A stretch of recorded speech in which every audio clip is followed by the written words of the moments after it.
The ending of this show gagged the fuck out of me. Absolutely gagged the ever living fuck out of me.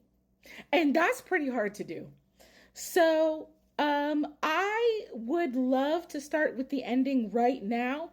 I'm not going to do that. We're going to build up, just like how the episode builds up. Y'all have been with me on this journey talking about this show. And, listen, we're going to finish the journey. So I have 2 pages of notes again. I'm at least going to have to make 2 videos, possibly go into a third one. But, incredible ending. Incredible series. Cannot recommend this series highly enough. Apple TV Plus is in their bag. If you want to look for good shows, watch Apple TV Plus. Watch Presumed Innocent. Watch Severance, which is literally one of the best television shows of all time, in my opinion. Watch Dark Matter, which I enjoyed.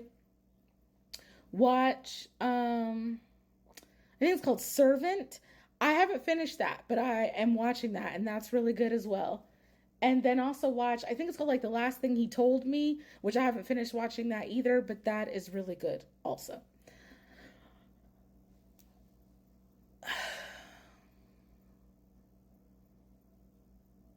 I'm just so incredibly gagged right now. I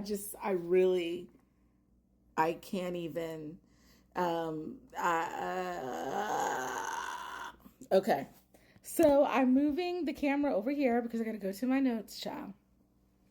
Also, I'm wearing my hair like this as inspired by Leah, who is currently on Big Brother season 26, because she wore her hair like this today and I thought it was so fucking cute.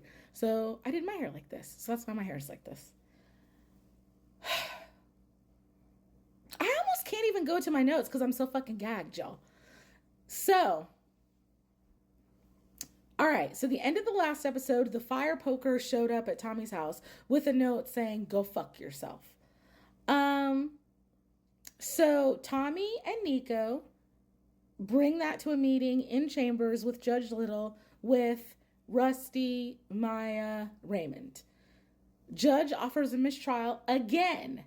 Prosecution wants to proceed, but tell the jury the poker has no probative value, which means no evidentiary value. It's not going to prove anything. Immediately, my lawyer brain is like, no, absolutely not. For them to introduce that poker is extremely prejudicial, extremely.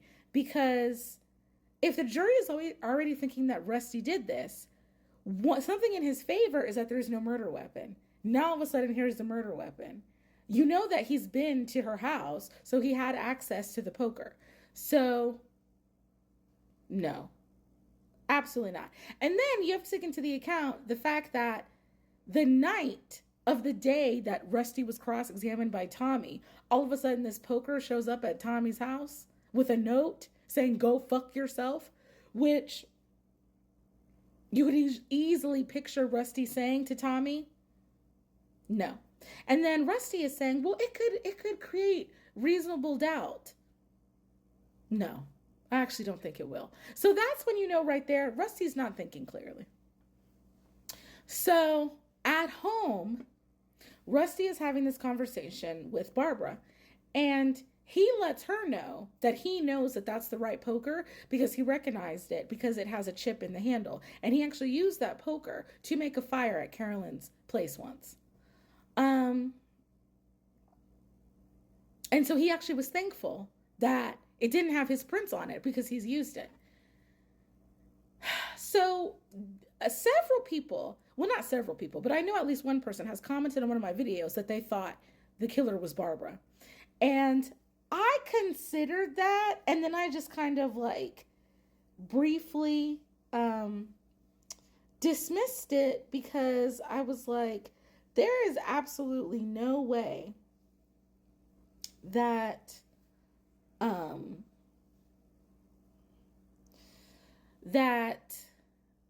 hold on a second. Okay, sorry about that. I realized I left 2 braids out and it was bothering me and I had to fix it. So I'm like, there's absolutely no way that Barbara did it because I'm like, I feel like it's very unlikely that she would have known how to tie, how to tie uh, Carolyn up in that way. But the questions that she's asking in this conversation, and I'm wondering if the writers did this on purpose, are the first time that I thought it could be her. And that she killed Carolyn to frame Rusty because she found out that he started seeing her again. And she wiped the poker to get rid of her prints, not knowing she was also getting rid of Rusty's. And then I'm thinking about, you made a fire at Carolyn's place before? So you really were just, like, this was like your girlfriend. Like, you just hanging out at her house chilling, making fires and shit when you got a whole family at home. So, okay.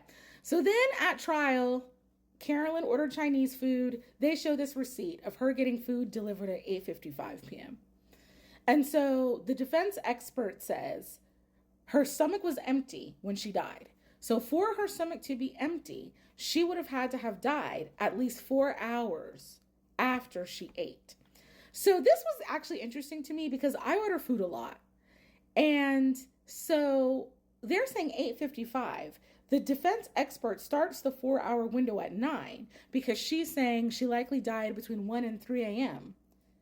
If I get food at 8:55, I have not started eating at 9. I don't know about y'all, but I still do all my COVID protocols, decontamination, whatever. So when I get my food delivered, I wipe everything off. I wipe that plastic bag off. I wipe the containers off. I wipe everything. And then I go wash my hands and my forearms before I eat. So if I get food, I'm at least probably not eating for 10 to 15 minutes. And then also, I'm assuming the 4 hours would start when you finish eating because that's the last thing that's going into your stomach. So to me, she probably finished eating maybe around like 9:45. So to me, that's when the window should have started. So it would be 9:45 to 1:45. So it would be 1:45 a.m. to maybe 3:45 a.m., not 1 to 3 a.m. So I thought that window was off. And so I was surprised that that was not brought up in court. But maybe it seems like for the writing, it's like it's not a serious enough detail to bring up. But me personally, if I was trying this case, I would have brought that up.